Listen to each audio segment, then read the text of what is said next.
15 সেপ্টেম্বৰত আমাৰ প্ৰথমটো ৰিক্ৰুটমেণ্টৰ পৰীক্ষা আৰম্ভ হ'ব 11 লাখ প্ৰাৰ্থী পৰীক্ষা পতা সহজ নহয় যোৱাবাৰ প্ৰাৰ্থী কম আছিল কাৰণে সেন্টাৰ কম আছিল এইবাৰ সেন্টাৰো বহুত প্ৰত্যাহ্বানো বহুত কালিৰ পৰা আমি প্ৰস্তুতি কৰিম যাতে পৰীক্ষা সুন্দৰ কৰি হয় আৰু পৰীক্ষা আমি যাতে সফলতাৰে পাৰ কৰিব পাৰো পৰীক্ষাত নকল কৰা বা পৰীক্ষাত নিয়মৰ বাহিৰত গৈ যিসকলে কপি কৰে নকল কৰে তেওঁলোকৰ বিৰুদ্ধে আমাৰ চৰকাৰে এখন বিধানসভাত আইন প্ৰণয়ন কৰিছে ইয়াৰ ফলত পৰীক্ষাত নকল কৰা ব্যক্তিজনক গ্ৰেপ্তাৰ কৰাৰ উপৰিও তেওঁৰ ঘৰুৱা সম্পত্তিসমূহ চৰকাৰে অধিগ্ৰহণ কৰাৰ এক ডাঙৰ ক্লজ এই আইন কেইখনত আছে দুই এদিনৰ ভিতৰতে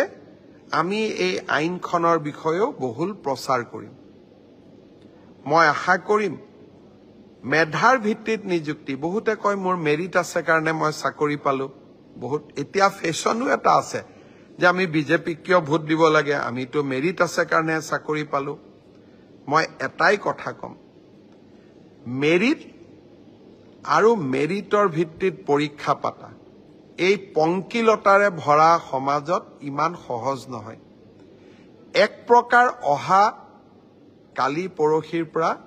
আমাৰ অফিচাৰ সকলে ৰাতিয়ে দিনে কাম কৰিব লাগিব যাতে 15 সেপ্টেম্বৰৰ পৰীক্ষা নিকা হয় কিন্তু মুখ্যমন্ত্ৰী বা আন মন্ত্ৰী সকলে যদি বিচাৰে পৰীক্ষা নিকা হ'ব নালাগে মোৰ মানুহে চাকৰি পাওক তেতিয়াহলে সকলো কথা সহজ হতৰ বিপৰীতে গৈ আমি কাম কৰিছো পৰীক্ষা নিকা হওক আমাৰ মানুহে পাওক না পাওক মেধাৰ ভিত্তিত চাকৰি হওক এই সংকল্পক সিদ্ধিলৈ ৰূপান্তৰ কৰা এটা অতি কঠিন কাম 15 সেপ্টেম্বৰত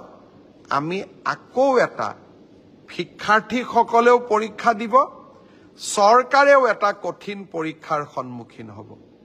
মই আপোনালোকৰ সহায় সহযোগিতা বিচাৰিম আমি কেইবাটাও টেলিফোন নম্বৰ দিম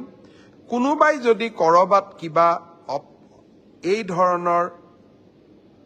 বেআইনী ঘটনাৰ সুযোগ পায় নকল কৰাৰ ঘটনাৰ খবৰ পায় কিবা নকৰিবলগীয়া কাম কৰিব এনেকুৱা আগতীয়া খবৰ পায়